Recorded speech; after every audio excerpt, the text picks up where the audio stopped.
அனைத்து நண்பர்களுக்கும் வணக்கம். இப்போ நம்ம பார்க்க போகிறது எல்ஜி டுவல் இன்வெர்ட்டர். இதில் என்ன ப்ராப்ளம்னா எரரே வரல, அவுட்டோர் ஒர்க் ஆகல, இதுதான் ப்ராப்ளம். அதாவது இன்டோர் ஓடிக்கிட்டே இருக்குது, அவுட்டோர் வந்து ரன் ஆக மாட்டேங்குது. இதில் இதுதான் ப்ராப்ளம்.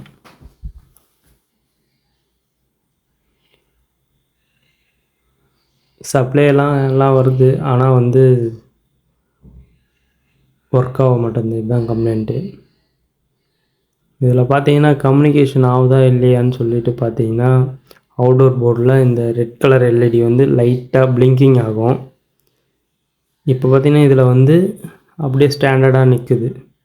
இப்போ பாருங்கள், இந்த லைட் தான் இது பிளிங்கிங் ஆகும், லைட்டாக பிளிங்கிங் ஆகும். அப்படி ஆச்சுன்னா வந்து கம்யூனிகேஷன் ஆகுதுன்னு அர்த்தம். இது அப்படியே நார்மலாக இருக்குது. நம்ம வந்து ஆக்டோகப்ளர்லாம் பார்த்திங்கன்னா வோல்டேஜ்லாம் வருது. இதை செக் பண்ணுறது ஆசிலேஷன் கோப் தான் வேணும், ஆனால் நம்மக்கிட்ட இல்லை. கிலோமீட்டர்லேயே வந்து செக் பண்ணுறேன் நான். ஒரு வோல்டேஜ் வேரியேஷன் இருக்குது, அதனால் கம்யூனிகேஷன் கரெக்டாக இருக்குதுன்னு நம்பலாம்.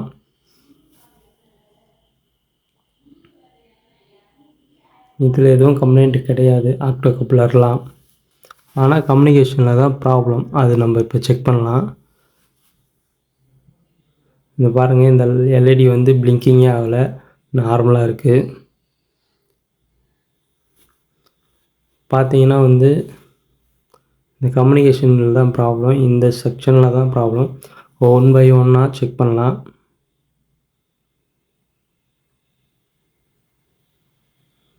இந்த ரெசிஸ்டர் பார்த்திங்கன்னா வந்து 20K காமிக்குது, 21K,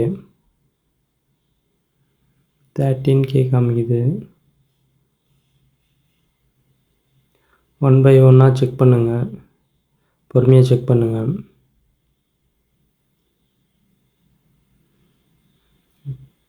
ப்ரோப் வைக்கும்போது நல்லா ப்ரெஸ் பண்ணி வைங்க, ஏன்னா எனாமல் இருக்கும், அதனால் சரியாக நமக்கு காமிக்காது வேல்யூ. கொஞ்சம் சுரண்டிட்டு கூட வைங்க, அது ஒன்றும் தப்பு கிடையாது.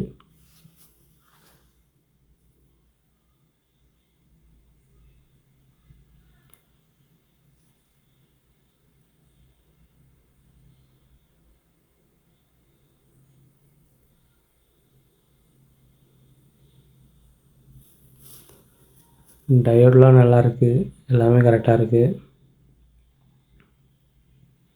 ஆனாலும் கம்யூனிகேஷன் ஆகலை. இப்போ பார்த்தீங்கன்னா ஒரு ரெசிஸ்டர் மார்க் பண்ணி வச்சுருக்கோம் பாருங்கள், அது மேலே தான் எனக்கு டவுட்டாக இருக்குது. அதுவாக தான் கம்ப்ளைண்ட் இருக்குன்னு சொல்லிவிட்டு இப்போ ரிமூவ் பண்ணிவிட்டு அதை பார்க்கலாம், செக் பண்ணி பார்க்கலாம்.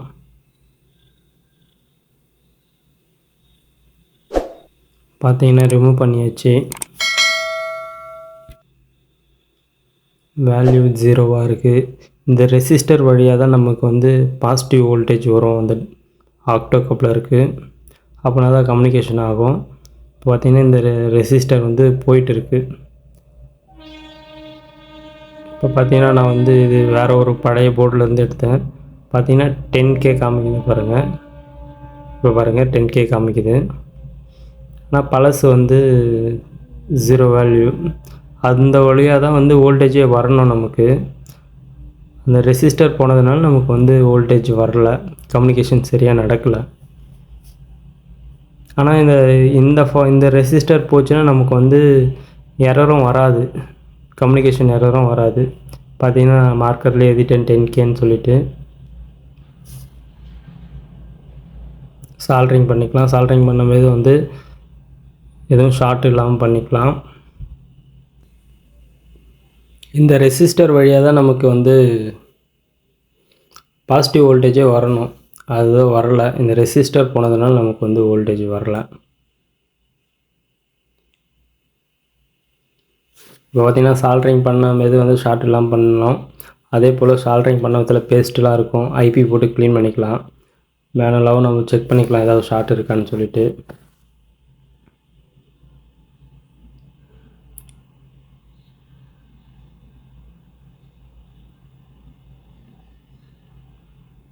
இப்போ பார்த்திங்கன்னா நம்ம வந்து க்ளீன் பண்ணி ஆன் பண்ணியாச்சு. இப்போ பாருங்கள் பிளிங்கிங் ஆகுது அந்த லைட்டு, கம்யூனிகேஷன் பக்காவாக ஆகுது, எந்த ப்ராப்ளமும் இல்லை. ஜூம் பண்ணி காமிக்கிறோம் பாருங்கள்,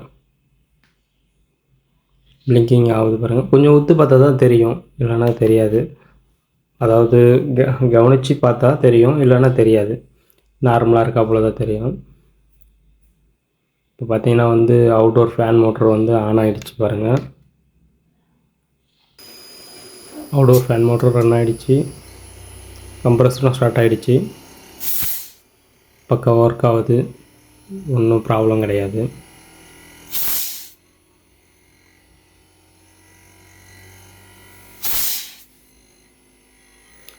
இந்த வீடியோ உங்களுக்கு பிடிச்சிருந்தா லைக் பண்ணுங்கள், நம்ம சேனலை சப்ஸ்கிரைப் பண்ணுங்கள்.